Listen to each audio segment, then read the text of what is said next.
There would be nothing worse in my Bears fandom history than ruining Caleb Williams. We're asking so much, Caleb. Not only to change the culture here, to change the history of what Bears quarterbacks are, this and that. We're also asking him to be the Iron Man of the NFL. And to overcome all these adversities at this point. I can't imagine anything worse watching it happen in real time than ruining Caleb Williams, because he's so goddamn good. Brian Poles really did just luck into probably the best NFL situation, right?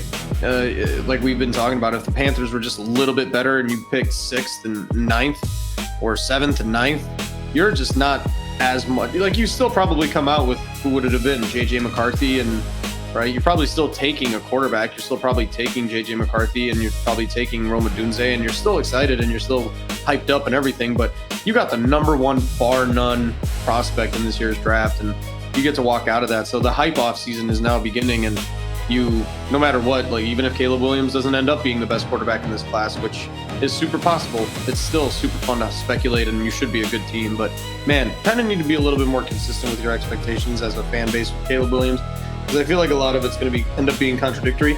It's nice to have a quarterback that you could hopefully depend on down the line, and he can carry your team, but that's why we always talk about how that's after the rookie window. Once you pay him, he's ready to take over and carry you.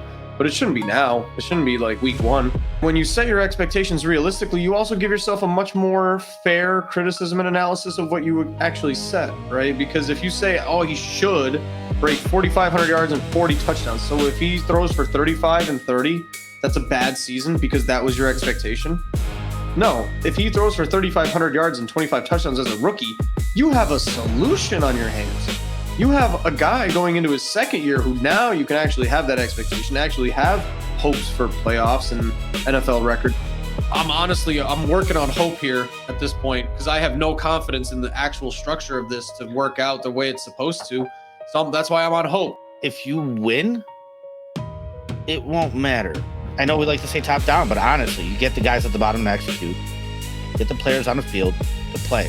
I think everything, eye test wise, stat wise, everything, he has been excellent. It's hard to pinpoint those things and be able to work on them when chaos is going all around. Every play, you're dealing with a chaotic situation, and then the one time you get a clean pocket and you miss an empty throw, you're going to get, burned for it in the media, and people are going to take screenshots of it and be like, see, look. And it's like, dude, how can you expect somebody to perform like that when the consistency is just not there?